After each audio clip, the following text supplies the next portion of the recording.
Olá! Está começando mais um InfluCast, a sua dose semanal de conteúdo sobre influência digital. E esse é o quarto episódio da série especial sobre o coronavírus e suas implicações na rotina de quem cria conteúdo na internet. Estamos juntos na sua quarentena e você nos escuta pelo Spotify e nas melhores plataformas. Eu sou Leonardo Zanata, pai do Arthur, advogado especialista em direito digital e aficionado em tecnologia e joguinhos eletrônicos. Olá, eu sou Andressa Grifante, jornalista e empresária da agência RS Bloggers e criadora de conteúdo no site passageira.com.br.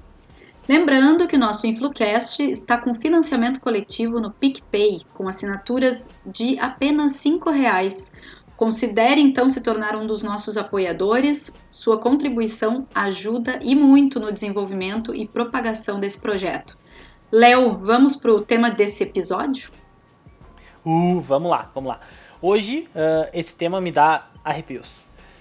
Hoje nós temos como convidada a Janile Soares. Ela é consultora e educadora financeira e influenciadora no blog como a economista de batom.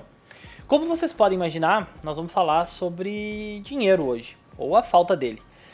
Nesse momento que a crise econômica pega carona na crise da saúde pública e com diversas empresas fechadas, pessoas em casa e nós todos consumindo menos, eu acho que todos já estão sentindo o efeito no bolso. A grana tá curta, a gente tá consumindo menos e tá mais preocupado. Janile, seja muito bem-vinda. Esperamos que tu possa nos ajudar a diminuir um pouquinho essas preocupações e nos encaminhar para alternativas em meio a essa crise. Olá, gente, tudo bem com vocês? Muito obrigada pelo espaço para a gente poder falar desse tema que é tão importante no nosso dia a dia.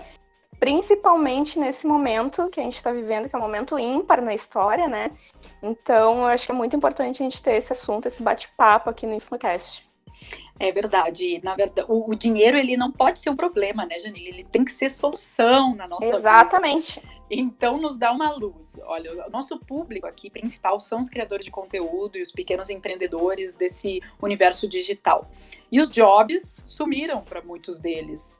Mas os boletos não somem nunca, né? Então, nesse cenário, além da gente buscar se reinventar, novas fontes de receita, o que tu sugere para começar a equilibrar as finanças, né? Pois é, nesse momento, como a gente falou aqui, é um momento que a gente nunca viveu antes, né? É um momento que o mundo todo está parado em função do coronavírus. E nesse público, né, principal do InfluCast, criadores de conteúdo e pequenos empreendedores, eu também me incluo, né? Mas, assim, quando a gente fala em boletos, né, o Léo falou, a gente já tem, né, tem gente que tem um arrepio já só de falar nisso. Mas os boletos não entram em quarentena, né? Infelizmente.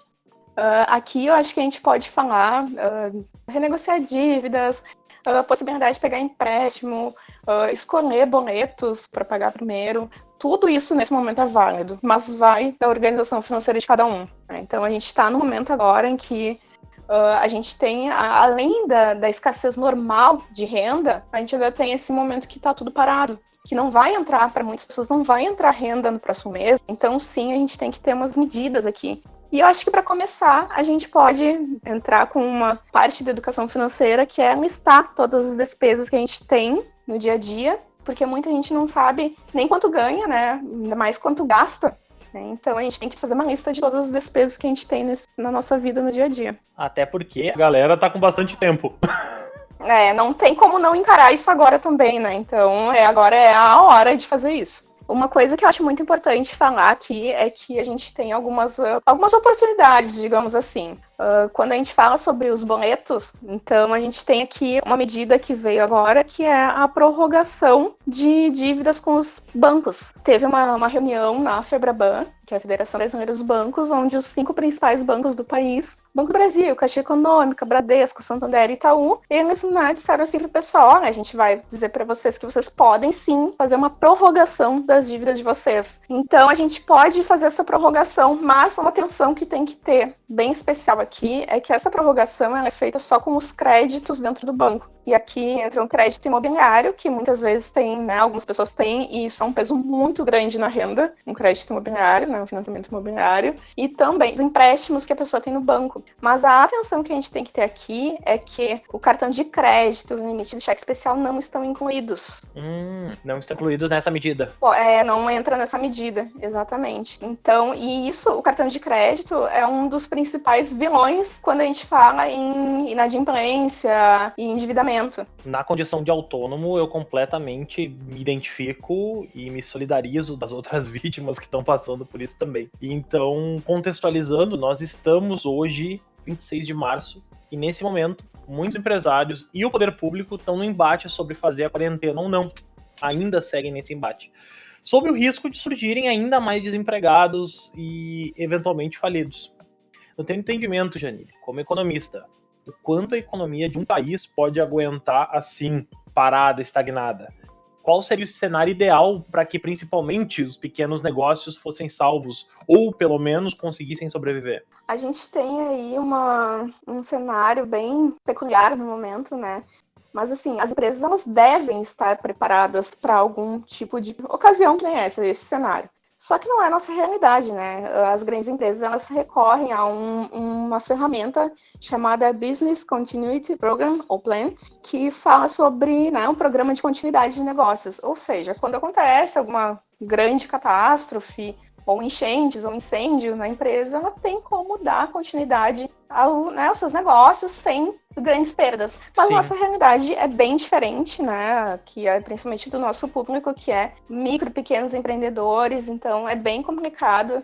Então a gente tem o cenário ideal seria que a gente estivesse sim preparados para isso, tanto o lado de finanças pessoais quanto de finanças empresariais. Mas a realidade não é essa, né? Então, agora, economicamente falando, é hora do governo participar, né? Que a gente tem visto algumas medidas que beneficiam os empresários, assim como o crédito do BNDES, que foi injetado na economia, outras medidas que até não só para empresários, mas não para empresários, mas para pessoa física, que já vinha, uma medida que já vinha sendo falada anteriormente, que era sobre o FGTS, né? O resgate automático da FGTS.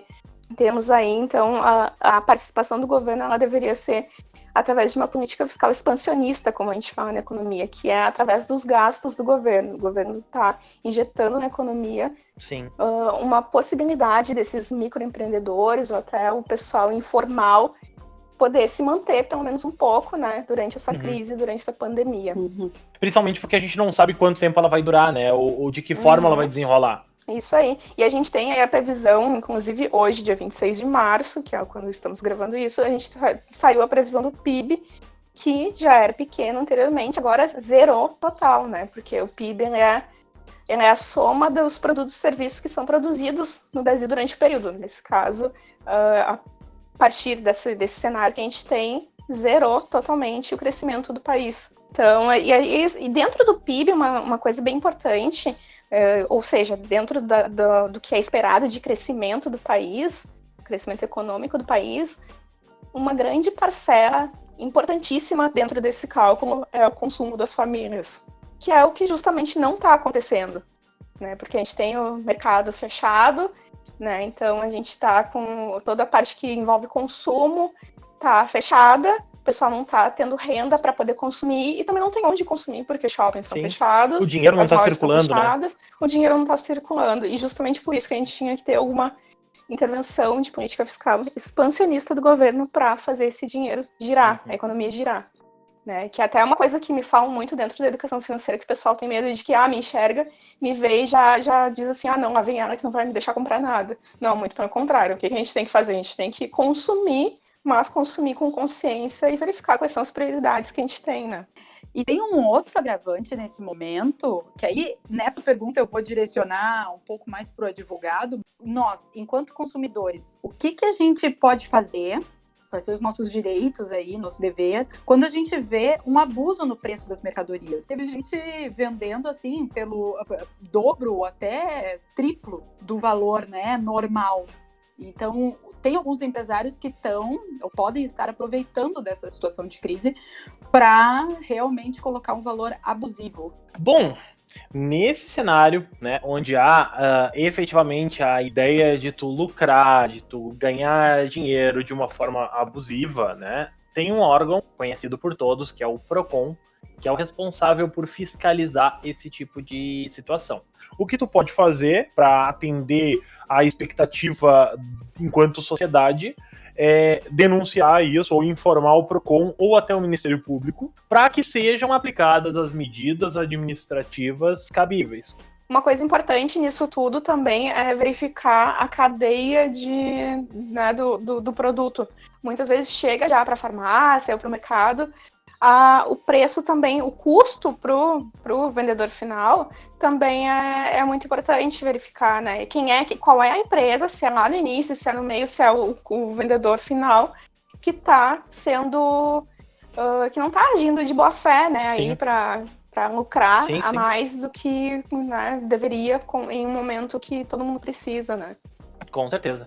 Só complementando, então, fazendo um wrap-up do teu comentário, Janile, nesse caso, permanece a orientação de efetuar a denúncia para o PROCON ou o Ministério Público para que esses providenciem ou que nas suas defesas as empresas digam, ó, quem elevou o preço, na verdade, foi o meu fornecedor, foi o meu transportador, alguém levantou o preço. Esse é um problema que a gente pode definir como não sendo do consumidor. O preço que eu vou pagar é o quanto ele custa para quem o tá vendendo é outro problema, e isso cabe a ele, no momento da defesa, né, chamar a responsabilidade a quem compete.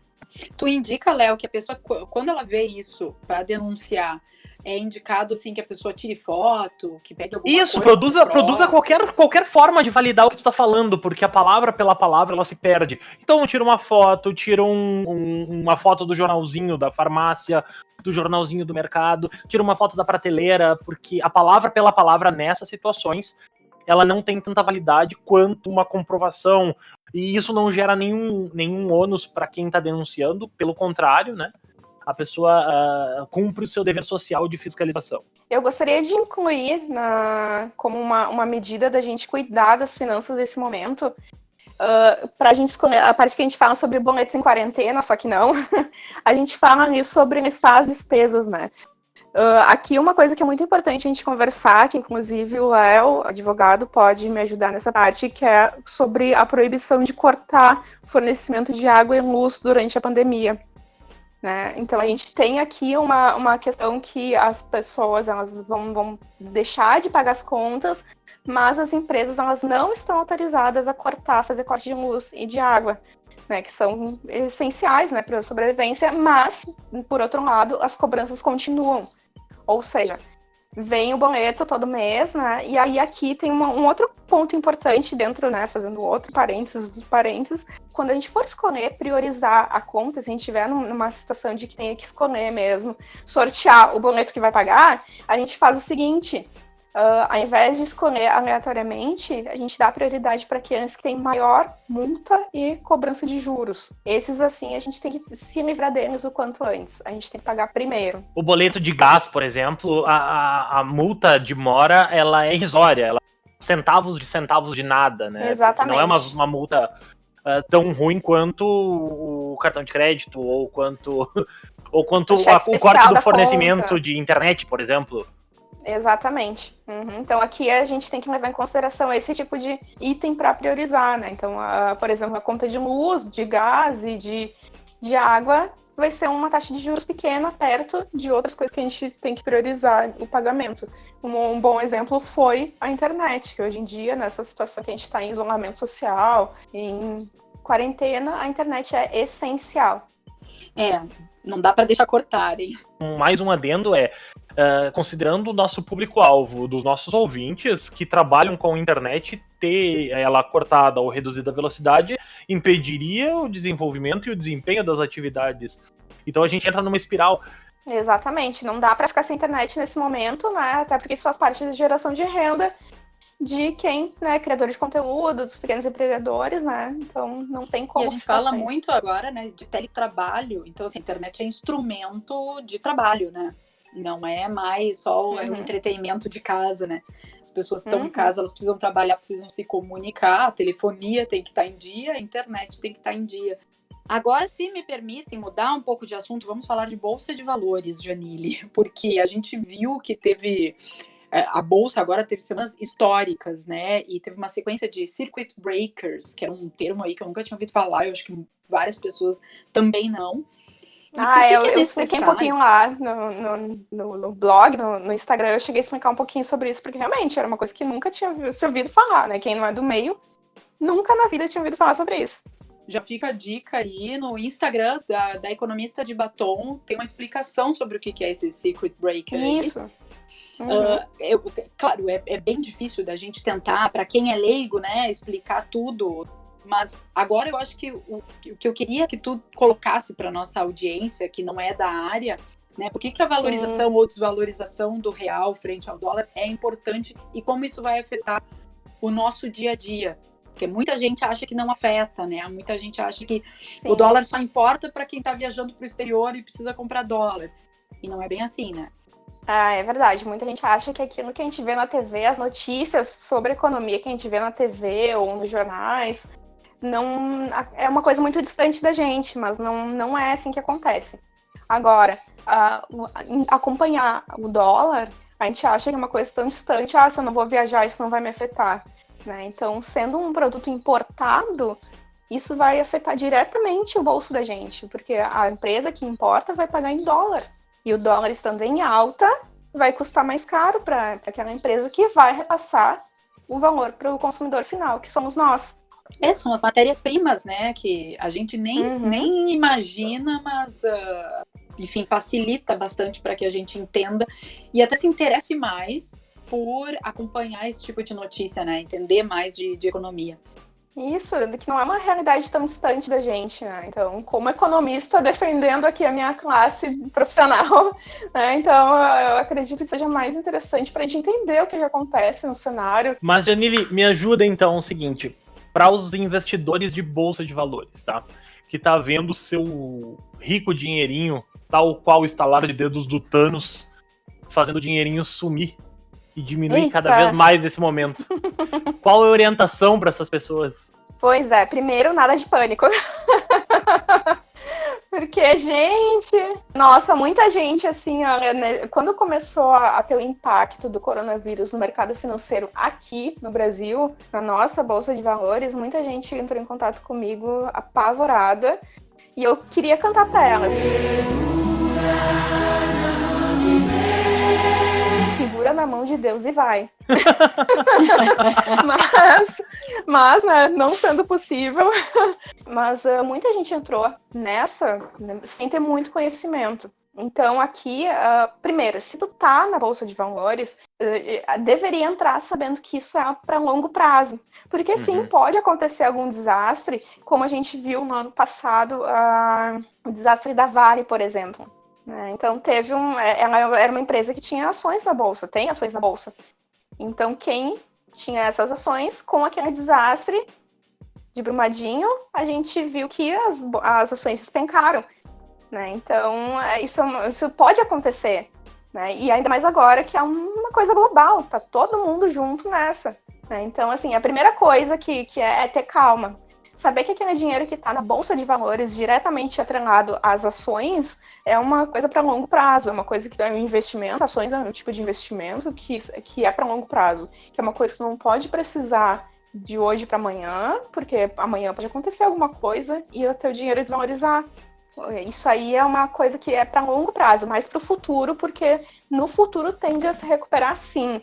Inclusive tem um estudo que a gente pode até compartilhar, de um professor de finanças da Universidade Federal de Santa Catarina, que ele demonstra como que é o gráfico até hoje, né, como é que é a bolsa de hoje, né, como ela está se comportando hoje, e ele compara com a crise de 29, e eles estão muito parecidos. Né? Então é uma crise grande que a gente está vivendo, né? Mas quem tem dinheiro na bolsa não adianta se resgatar, se vender as ações agora, vai ficar, aí sim vai ter prejuízo. Quem tem fundos de ações não resgata agora, se não precisar desse dinheiro, não resgata agora, tem que ter sangue frio e não resgatar agora, porque por mais que as ações elas estejam e as cotas estejam desvalorizadas agora, as cotas desse fundo de ações que a pessoa comprou vai continuar lá. Então, isso Sim. no longo prazo tende a voltar a se equilibrar. Deixa lá. Não mexer. Não mexe. E tem que ter, e para investir em ações, para investir na bolsa, tem que ter muita cabeça, haja coração e estômago, né? Então, e quem entrar nisso tem que ter muito conhecimento, tanto financeiro quanto das empresas onde ele está investindo. Isso é essencial ter esse conhecimento. Então, o que eu estava falando antes é que muita gente foi para as ações, para renda variável, porque a gente teve uma baixa na taxa Selic que faz render, a renda fixa fez render muito menos do que a gente tinha antes. Por exemplo, quem investia no Tesouro Direto, quem investia em CDB, acabou que, meu dinheiro não está rendendo tanto aqui, então eu vou arriscar na renda variável. E aí, muita gente entrou sem ter esse conhecimento de que era para longo prazo, de que pode acontecer alguma coisa e o teu dinheiro, as tuas ações, né, e teu fundo desvalorizar. Mas tem que ter essa consciência de que, se não mexer agora, pode recuperar logo. Não digo logo em seguida, né, porque a gente não tem como prever, Sim. mas a tendência é se recuperar. E isso tudo que a gente está vivendo agora é se ajustar ao longo do tempo.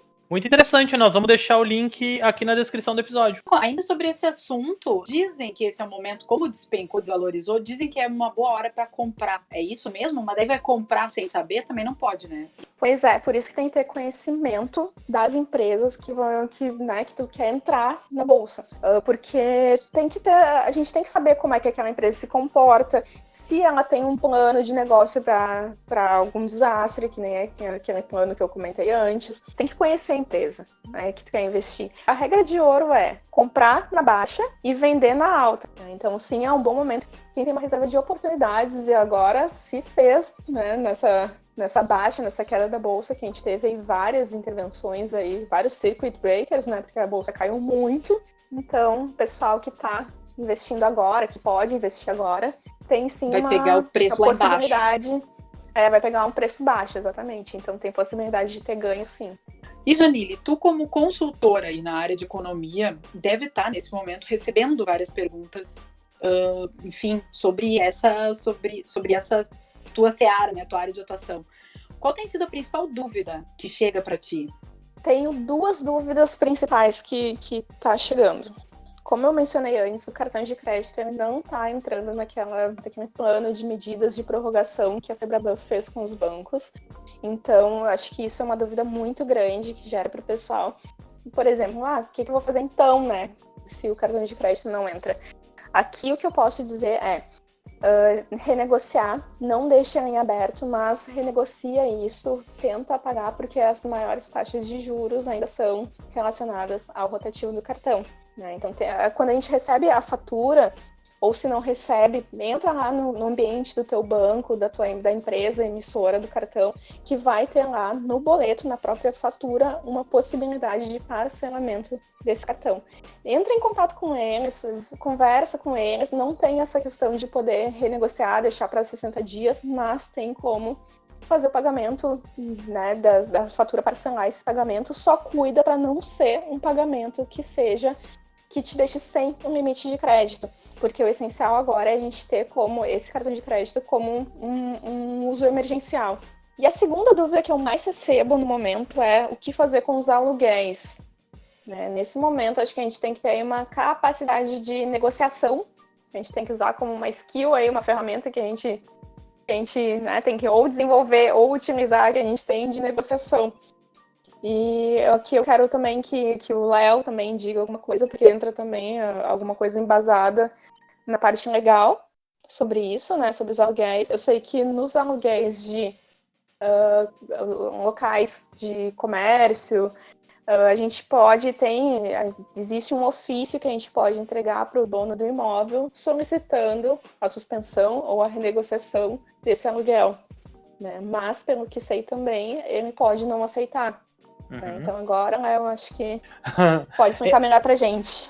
Eu acho que, me valendo da mesma skill que da chamada de renegociação, eu acho que mais do que tentar uma abordagem direta com um ofício, uma abordagem formal, a busca por uma autocomposição entre as partes, achar um meio termo, porque algo que nós falamos 2 episódios atrás, onde desse cenário que a gente está tendo, todo mundo sai chamuscado. tanto o locatário quanto o locador, todo mundo saiu prejudicado. Então, há sim um ânimo entre as partes de compor uma solução que seja amigável. Levar isso para o judiciário, levar isso de uma forma beligerante, inclusive não é bem visto, né, como sendo irredutível.